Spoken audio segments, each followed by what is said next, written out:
ইল্লা বিতিগা ওয়াজহি রাব্বিহিল আ'লা ওয়ালা সাউফা ইয়ারদা। জোরে বলেন আল্লাহু আকবার।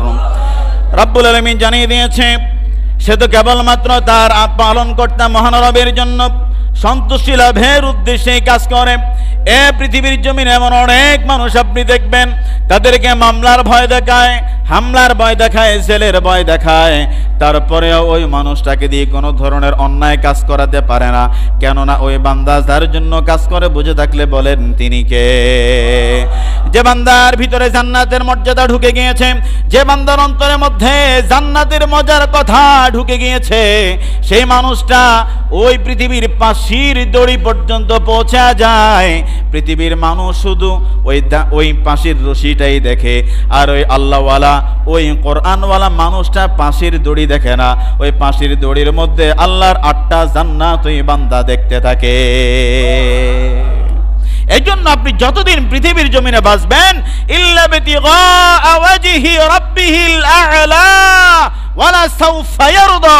ও পৃথিবীর মুসলমান, তোমার দায়িত্বহীন কণ্ঠে বলি, তোমার হায়াতটা হতে পারে ছোট, তোমার সময়টা হতে পারে কম, তোমার সকল ধরনের কার্যক্রম একমাত্র আল্লাহ রাব্বুল আলামিন সন্তুষ্ট লাভের জন্যই করতে হবে। জোরে বলেন সুবহানাল্লাহ। আল্লাহ তাআলাকে সন্তুষ্ট করার জন্য আমাদের সমাজে মানুষ কি কাজ কম করে না বেশি করে? বেশি করে কেডাও কইছে? ও মা গো মা, ফজরের সময় মুসল্লি 60 জন, 5 জন, 10 জন, 20 জন। আসরের সময় মসজিদে 2 কাতার, মাগরিবে 2 কাতার, এশায় 2 কাতার।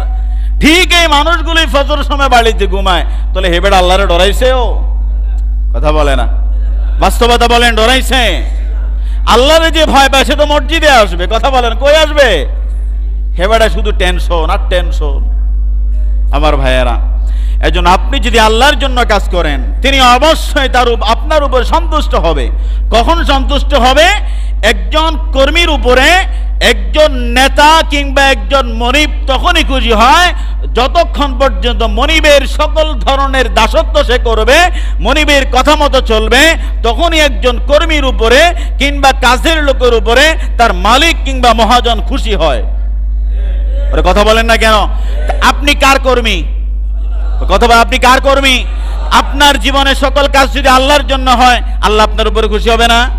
জোরে বলেন, খুশি হবে না?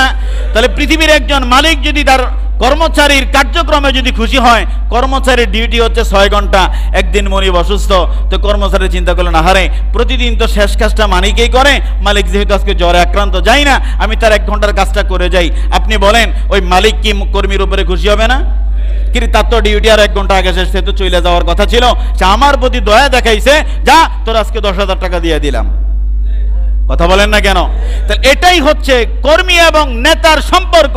তো বান্দা এবং রবের সম্পর্ক তো এমন হওয়া উচিত, রবের সকল কার্যক্রম বান্দা যখন তার রবের জন্য করবে, তখনই রব তার উপরে খুশি হয়ে স্যাটিসফাইকৃত হয়ে ওই বান্দার যা চাওয়া রয়েছে আল্লাহ সবকিছু পাওয়া করে দিবেন। বুঝে থাকলে বলেন সুবহানাল্লাহ।